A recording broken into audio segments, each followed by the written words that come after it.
Goeiemôre, ek glo dat met jou goed gaan en dat jy die guns en die seën van die Here geniet.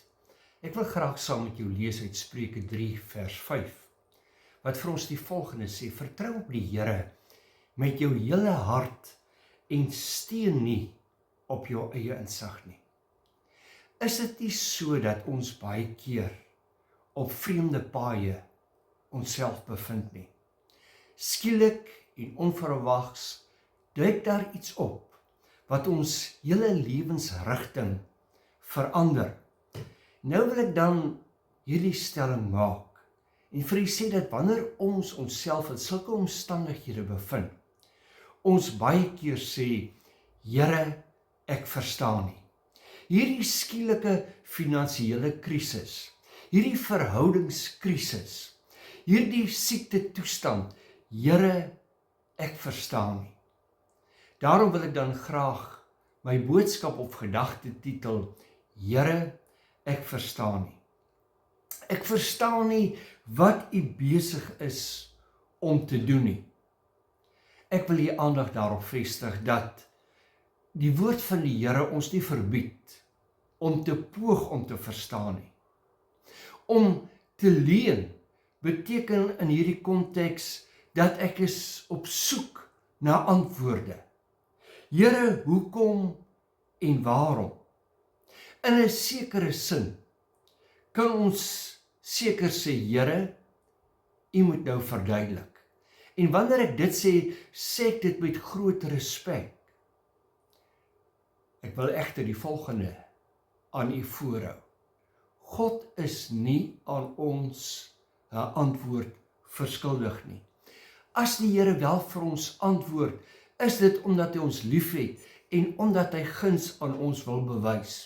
In Romeine 9:21 vra Paulus 'n belangrike vraag, wanneer hy dan vra of die pottebakker nie die reg het om met die klei te maak wat hy wil nie. U sien, die probleem lê hierin, dat baie keer wil ons die werk van die pottebakker bevraagteken. Ons moet erken, as mens is ons van nature op soek na antwoorde. Ons wil verstaan. Ons vra, waarom gebeur dit?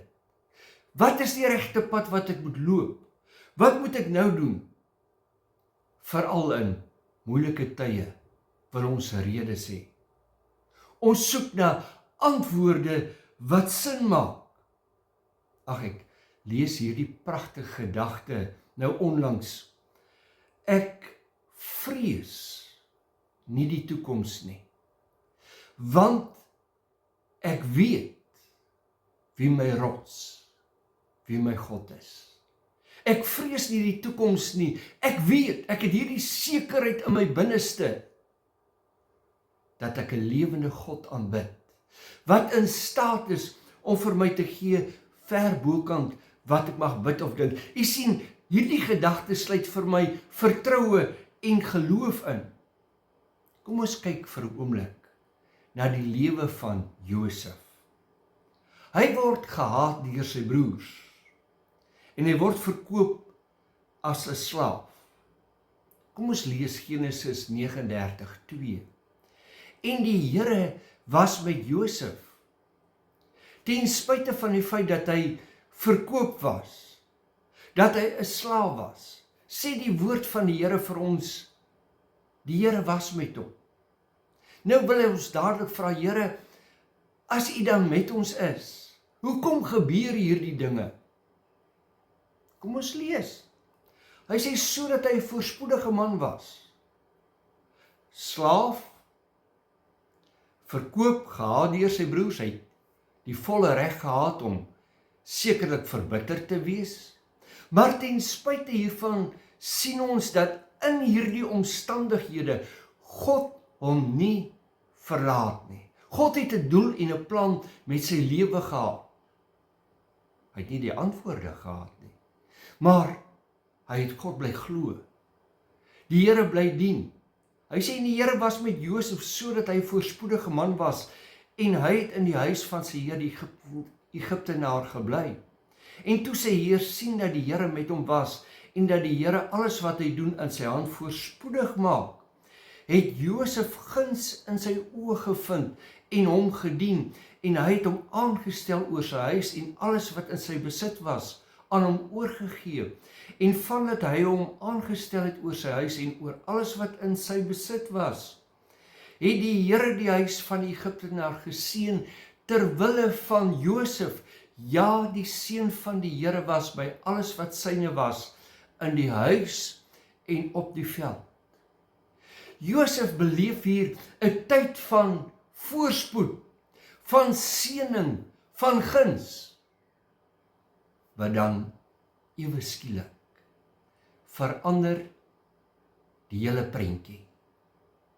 Dit lyk so asof hy hom skielik op 'n heeltemal ander pad bevind.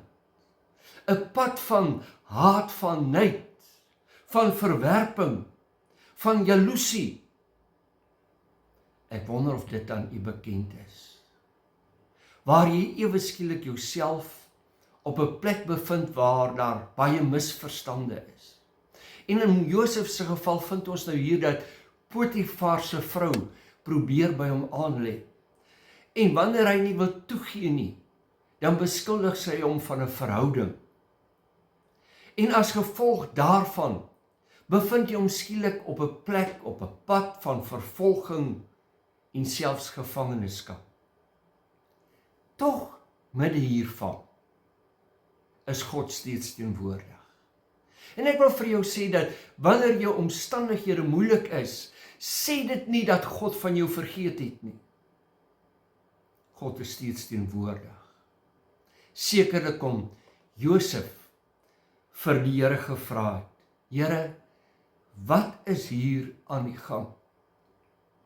En dan lees ons verder in hierdie verhaal dat, hoe dat hy dan in die tronk beland het, hoe dat hy drome uitgelê het, en dat hy weer guns gekry het en hy ontslaan is uit die tronk, en dat hy aangestel is, en hoe dat hy gewerk het en daar graan in die skure gekom het, as gevolg van wysheid wat die Here hom gegee het. En dan kom sy broers om voedsel in Egipte te kry, en hulle ontdek dat dit Josef is wat voor hulle staan, en hulle is bevrees wat hy met hulle gaan doen, want onthou, hulle het hom verkoop as 'n slaaf. Dan lees ons Genesis 45 vers 5, waar Josef vir hulle sê, maar wees nou nie bedroef nie, en laat daar geen ontstemming by julle wees, dat julle my hierheen verkoop het nie, want om lewens te behou, het God my voor julle uitgestuur. Jy sien vriend, die Here weet wat môre inhou, en soms moet ek en jy 'n pad stap, vir ons onbekend, dit laat ons met vrae, bekommernis en soms selfs vrees. Maar ons ken maar net in dele. God ken die volle prentjie. Hy weet wat môre en oormôre vir my en jou inhou. Daarom is dit belangrik dat ons hom moet glo en vertrou. Kan ek aan jou 'n vraag stel? Is jy bereid om te glo en te vertrou wanneer niks sin maak nie? Nou sê ons teksvers, moenie op jou eie insig steun nie. Hoe kan ek nie op my eie denke steun nie, op my eie insig steun nie? Jy sien, is dit nie juis my vermoë om te redeneer en dinge te beplan wat my help om deur die lewe te kom nie? Moet ek nie my gesonde verstand gebruik nie? Dan wil ek dadelik sê, natuurlik. Natuurlik moet jy jou verstand gebruik wat God vir jou gegee het. Maar luister, die woord sê moenie op jou eie insig, op jou eie slimmighede staat maak nie. Hoekom nie? Bloot eenvoudig omdat ons menslike insig beperk is. Nie omdat ons dom is nie, maar omdat ons mens is. Ons sien net 'n deel van die prentjie. Ons verstaan net wat in die hede is en wat in die verlede was en soms ook nie. Die realiteit is, die toekoms bly vir ons toegevou. Daar is tye wanneer jy alles reg probeer doen, al jou opsies oorweeg, planne beraam, en tog loop dinge so skielik, radikaal verkeerd. Jy het op jou eie insig gesteun, maar dit was bloot nie genoeg nie. Dis nie omdat jy nie probeer het nie, dis omdat jy nie alles kan weet nie. God se tyd is volkome. Waar ons insig eindig, begin God se. Hy sien die geheelprent. Hy weet wat ek en jy nie weet nie. Hy sien nie net die wat nie, maar ook die waarom en die hoe lank nog. Was jy al by 'n punt in jou lewe gewees waar jy gesê, Here, dit is nou genoeg. Hoe lank nog? Here, hoekom en waarom? Spreuke 3:5 roep ons nie op tot blinde geloof nie, maar tot vertroue in die een, wie se insig volmaak is. Dis 'n uitnodiging om te sê, Here, ek verstaan nie alles nie, maar ek weet, U is in beheer.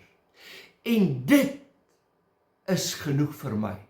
Ek sal nie vrees nie, want ek weet, die Here is my rots. Hy is my skuilplek. Hy is my God, die een op wie ek vertrou. Ja, dit spreek van vertroue in plaas van die soeke na antwoorde. Soms vra mense, hoekom antwoord God nie my vrae nie? Miskien is die dieper uitnodiging nie 'n antwoord nie, maar lê dit opgesluit in 'n verhouding. God wil hê ek en jy moet hom vertrou. Nie net verstaan nie. Vertroue is nie passief nie. Dis 'n aktiewe besluit om te sê, ek gaan nie op my eie logika bou nie. Ek gaan op God se karakter steun. Selfs al voel dinge vir my onseker, weet ek, God is goed. Hy is getrou.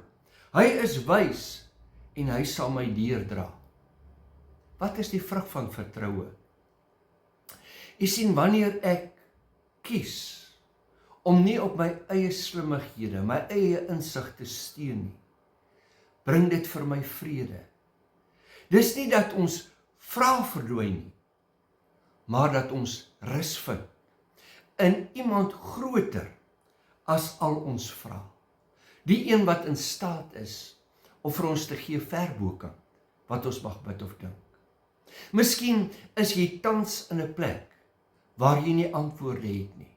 Jy soek, jy bid, maar die pad lyk vaag. Onthou Spreuke 3:5. Moenie op jou eie insig steun nie. Vertrou op hom. Hy weet, hy sien en hy sal lei. Jy sien, vertroue in die Here is soos 'n lig op 'n donker pad. Dit gee rigting, vrede en krag wanneer ons onseker voel. Ware wysheid begin by daardie oorgawe. Oorgawe aan die Here. Dit beteken ek moet dalk my eie planne so 'n bietjie eenkant toeskuif en die Here vra vir sy leiding. Jeremia 17:7-8. Geseënd is die man wat op die Here vertrou. Hy sal wees soos 'n boom wat by die water geplant is. Vertroue in God bring standvastigheid, selfs in tye van droogte of 'n krisis. Psalm 56:4 sê, die dag as ek vrees, sal ek op U vertrou. Wysheid is nie die afwesigheid van vrees nie, maar die keuse om God te vertrou, te midde van my krisis. Kan ek dit herhaal? Wysheid is nie die afwesigheid van vrees of moeilike omstandighede nie, maar die keuse om God te vertrou, midde daarvan. Laastens, vertroue in die Here is nie passief nie. Dis 'n aktiewe besluit om hom te volg, selfs wanneer die pad onbekend is. Ek weet nie wat jou omstandighede is nie, maar ek wil vanmôre jou uitnooi. Vertrou op die Here met jou hele hart, onvoorwaardelik, en dit sal met jou goed gaan. Vrede vir jou. Kom ons bid saam. Here, ons wil bely dat ons U gaan glo en U gaan vertrou met ons hele hart en nie steun op ons eie insig nie. Vir die goedheid en die guns loof ons U. Word U dan verheerlik in en deur ons lewens, bid ek in Jesus bekoorlike naam. Amen. Come you broken, heavy laden, come you helpless, come you in despair, come be blessed, come be saved, come believe, come receive the goodness of God's grace.